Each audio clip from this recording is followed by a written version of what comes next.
ایک شخص آیا نبی اکرم صلی اللہ علیہ وسلم کی خدمت میں، عجیب سوال کیا. کیا سوال کیا؟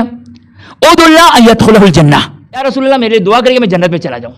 اچھا جانتا ہے مستجاب الدعوات ہے، میری آپ کی سب کی ادھر ادھر انبیاء آئے جن کے در پر.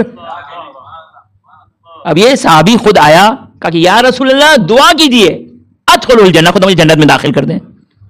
اب وہ خدا کا نمائندہ ہے. ایک جملہ کہا، فقال له، آپ صلی اللہ علیہ وآلہ وسلم نے ایک جملہ کہا، کیا؟ اعنی بطول سجودکم، میں تمہارے دعا کروں گا.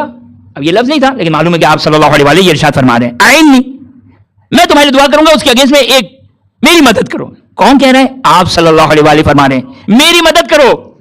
دیکھیے وہ محمد و آل محمد ہماری شفاعت کریں گے. بہت ساری روایتوں میں آپ نے سنا ہوگا اعینونی، امیر المومنین سلام اللہ علیہ کا جملہ. بہت ساری روایتوں میں آتا ہے کہ امام فرماتے ہیں ہماری مدد کرو، ہماری مدد کرو. اچھا ائمہ اطہار کی مدد کرنے کیا معنی رکھتا ہے؟ سمجھ میں نہیں آتا ہے. شاید اس روایت سے تھوڑا بہت ہم کو سمجھ میں آ جائے.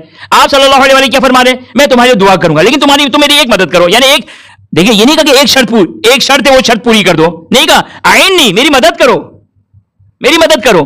اب کیا واقعا اس عالم غیب میں خدا اور اس کے حبیب کے کیا معاملات ہیں؟ الف بے نہیں معلوم، ہمیں کچھ نہیں معلوم ہے، کچھ بھی نہیں معلوم ہے. ہمارے پاس یہ چند الفاظ ہے اور کچھ بھی نہیں ہے. اور اس میں بھی یہ مولوی آ کر جو کوئی الفاظ کو ادھر ادھر سے اپنے ذہن سے اپنی فکر سے جو وہ پتہ نہیں کیا سے کیا کر دیتا ہے، وہ انشاءاللہ خدا اور اہل بیت مجھے معاف کرے. کیا فرمایا آپ نے؟ اعنی میری مدد کرو، میری مدد کرو. کس چیز کی ذریعے سے؟ بطول سجودکم، طویل سجدوں کے ذریعے سے، طویل سجدوں کے ذریعے سے. دیکھیں ائمہ اطہار کی زندگی میں آپ دیکھ لیجئے، ائمہ اطہار کی زندگی میں سات امام کے بارے میں، متعدد ائمہ کے بارے میں روایتیں ملتی ہیں. سورج طلوع ہوا، سن رائز، سورج نکلا، آپ سلام اللہ علیہ سجدے شکر میں چلے گئے، زوال کے قریب تک حالت سجدے میں ہیں. کتنے گھنٹے بن گئے؟ 5-6 گھنٹے تقریباً. سجدہ کھڑے رہنے کو شاید کہے تو آسان، بیٹھنے کو کوئی کہے تو شاید آسان. سجدے کے لیے پریکٹس چاہیے، پریکٹس چاہیے.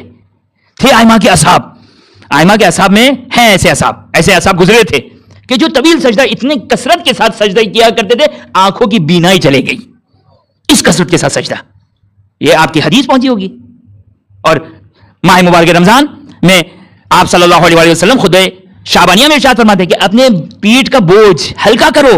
کس کے ذریعے سے؟ بطول سجدے کو، بے سجودکم، اپنے سجدے کو طولانی کرنے کے ذریعے سے، سب سے سجدے کو طولانی کرنے کے ذریعے سے اپنے اعمال کے برائیوں کے بوجھ کو ہلکا کرو.